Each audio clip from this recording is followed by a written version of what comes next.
Magandang araw mga ka-low-carb. Andito po tayo ngayon at gagawa tayo ng mantika. Ito po ay taba ng baka na nahingi ko sa katayan. Yon, yan.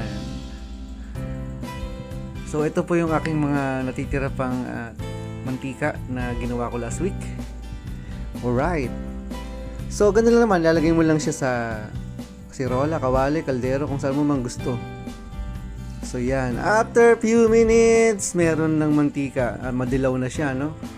O basta grass-fed ang baka, madilaw po ang kanyang taba at mantika. Ganon din naman sa manok. Kaya nga sabi pag native na manok, dilaw ang sabaw. Alright, ayan, nagkakaroon na po ng mantika. Ito po ay isa sa pinaka-healthy na mantika na pwede mong magawa.